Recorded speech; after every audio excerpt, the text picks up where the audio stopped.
Hey everybody, it's Amanda from The Fundamental Home. Today is Friday and I am sharing with you the next part of our Frugal Pantry series, and this week we are talking about pots and pans. So I have very few pots and pans. This is probably going to be the shortest video that I have because I have so few, but what I do want to explain to you, not just showing you what I have, I do want to show you the organization, but I want to talk to you about the types of pots and pans I have and which ones I've chosen to purchase, and also, or I should say invest in, because really pots and pans are an investment. You use them every day. But there's other pots and pans in the house that are not in my kitchen, and I'll explain that too at the end. So what I'm going to do first is just show you exactly what I have. We'll talk about organization a little bit, and then we'll talk a little bit more. So here we go. Okay, this is most of my pots and pans collection. Now the only thing that's missing from here, you'll see that I have my stainless steel cookware here. I have cast iron, I have a granny pan, and then I also have one more thing. I have another cast iron pan that I am currently heating in my oven. So I will pull that out in just a minute, but for right now we're just gonna look at these. So I think the main workhorses in my kitchen are my stainless steel cookware. I actually purchased these a couple of years ago. I got a really great deal at Belk. In fact, it was such a good deal that my sister, I don't remember how much I paid for it, but my sister couldn't find an equal price online where she lived, and it was cheaper for me to purchase it here and pay to ship it to her house in Maryland than it was for me or for her to buy it online and have it sent with Amazon Prime. So it was a really, really good deal. I want to say it was like $50, but I really can't remember exactly what it was. But the set came with the very large stock pot, the medium, smaller, medium, and small pan. And then we have these two frying pans or saute pans. So this large one did come with a lid, and it did have some kind of guarantee or warranty, like a lifetime warranty with it. I broke the lid though, but it was my fault, so I didn't send in for it. But anyway, so most of the time I actually use this lid, if you've seen me cook, from my granny pan on this, or actually sometimes I'll just take a plate and turn it upside down and use that for a lid as well. But anyway, these pans are the ones that I use the majority of the time, and I have to say, the feature of the glass lid I think is like my favorite thing. If I were buying again, I would definitely get the see-through glass lid, because when I make certain things, it's really helpful and I don't have to actually take the lid off to check on it. Probably my favorite thing is popcorn, because I do not have a popcorn popper. You saw my, if you haven't seen my small appliance video, I'll link it at the top, but I don't have a popcorn popper. I pop my popcorn on the stove, and having the glass lid makes it so easy. So love the glass lid. I highly recommend it. By the way, these are Tefal. I don't know if you can see it on the side here. Right there. See? Tefal. And they're very shiny. And I've had these, like I said, for a couple of years. I usually clean them. They're not too dirty. I clean them with baking soda. You can see the sizes here. This is 5.5 quarts. This one is 3.2 quarts. 2.2 quarts, 1.1 quart. The saute pans are by inches. This is an 8-inch. And this is a 10.5-inch. So I definitely wouldn't get anything other than stainless steel anymore. What I really didn't like about the other non-stick pans was the stuff that would scrape off of it whenever you had it for a really long time. And we keep our cookware for a long time. So I feel much better about having cookware that doesn't have anything, you know, releasing into my food. So this is this makes me much happier, much more comfortable. So I really like stainless. Find a good deal. Again, I've mentioned it before, Black Friday's coming up. Black Friday is a great time to get kitchenware. So if you're holding out, if you really want a good quality stainless steel set, save your money and look on Black Friday. And most Black Fridays now you can get the deals online. So that's a good one.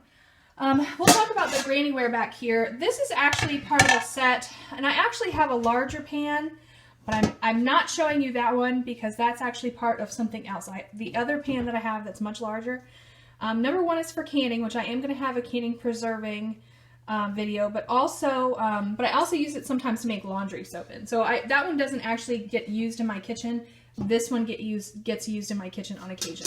I'm really looking for a good stock pot, not this one. These are really thin, and you've got to be so careful that anything you put in it does not burn.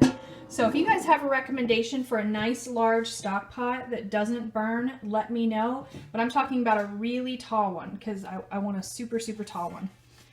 But here are my cast iron.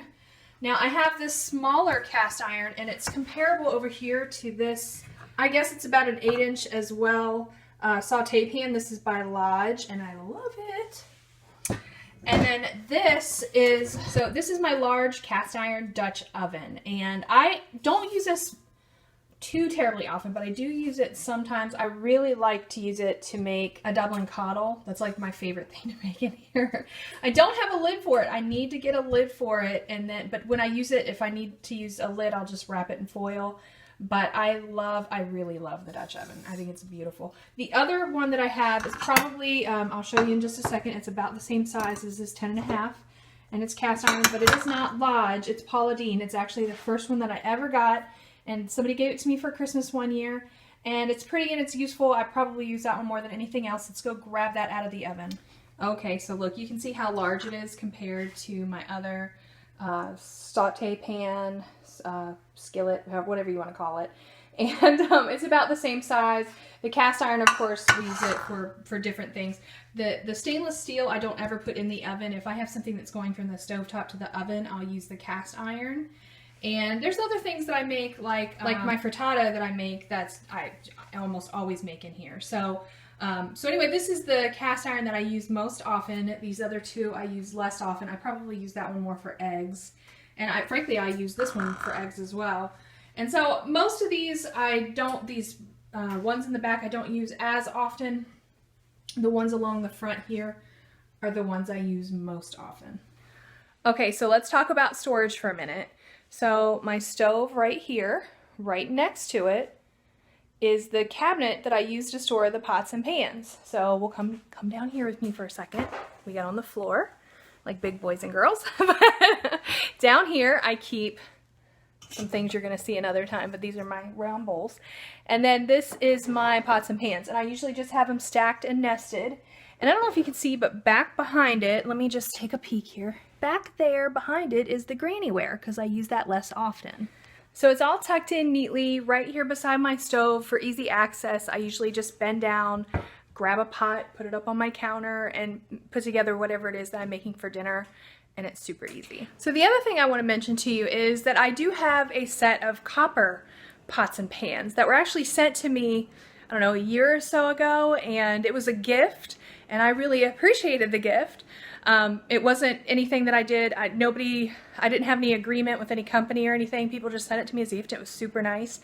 But I had just bought my other pots and pan set, and so I thought it would be a good idea to give that pot and pan set to one of the kids, you know, just to help them be prepared for moving out on their own. And Brian at the time, because Brian had been out of college and he'd been saving and he's been buying some things and storing some things for moving out, so I gave it to Brian so that he can use when he moves out. So I'm going to show you Brian's, a little bit of his storage stockpile for his preparation to move out. We are in Brian's room, and here's Brian's closet. I'm going to swing you around. We're inside Brian's closet, and then in here, I don't know if you can see right here, there are the copper pans, and you can actually see, if you look down here, Brian's got a knife set that he's got stored. Good boy. But all of the pots and pans are back there. He's got dishes. He's got all kinds of things. So before Brian moves out, I'll have him do a video and show you guys all the things that he has getting started for his first house. But he's been storing things up in his closet, just preparing himself and getting himself ready. Brian is very organized. You can see that. I do not do this. Brian does this. But, so we do have more pots and pans in the house, but they're not mine. I don't use them. So that's where they are. You've probably seen them on video. You're wondering where they are. We still have them. Brian's got them. Believe me, if I ever get any more, Ricky and Marquise will get some as well, and Brianna. But for right now, that's what we have in our house. So anyway, back in the kitchen here, And that is all that we have for pots and pans. It's not a lot, but you know what? You really don't need a lot. You really don't. So let me just say that we hand wash all of our dishes. If you did not notice when I showed you that glorious view of my cabinetry, there's no dishwasher here. I hand wash every bit of dishes that we have. I can't say I because I don't always do it by myself, but I do a lot of it. And I know this, if you ever hand wash your dishes or even just put them in the dishwasher, the more you have, the longer you will wait to wash your dishes. And I really try to do a good job about keeping my kitchen clean. It's something that I really try to pride myself on, but we all have those days and those times when it gets a lot out of control. Like today, I'm filming this on Monday. You guys are gonna see it Friday. Tuesday, tomorrow to me, several days ago to you, I'm getting dental surgery, and that means everybody else in this house is gonna be in charge of keeping this kitchen clean, and I gotta be honest with you, I seriously doubt it's going to stay to my level of cleanliness. And I do feel like if there were a lot of pots and pans here, they would be tempted to let these dishes pile up, but they can't. If they're gonna eat, they're gonna have to clean them. So is it ever a problem when we entertain? No. Between the bakeware and the small appliances that I have, like the crock pots, and the pots and pans, I've had is up to 50 people in this house before. 50 people. Let me show you. All right, I don't know if you can really tell, but from my living room door right here all the way to the back door, it's really quite a wide open space. So we keep that table, and then we'll move the couch up. And then we have this wide space that we usually put at least 2 6-foot or 8-foot tables in, and we cram it in. And then we have the other table in the kitchen. So we will fill this house up. And we've had, like I said, up to 50 people in here at one time. And I've never struggled with not having enough dishes. There's usually plenty to serve that many people. And I don't think very many people entertain up to 50 people in their house. So if I can do it with that simple amount of pots and pans, then you can do it too. And you don't have to be stressed about getting rid of it. So anyway, that's it. Next week I'm going to show you bakeware. Hopefully, Lord willing, you guys pray that everything with the surgery goes well and I recover quickly. But the next video that I'm going to do is bakeware, and I actually do have a lot of bakeware.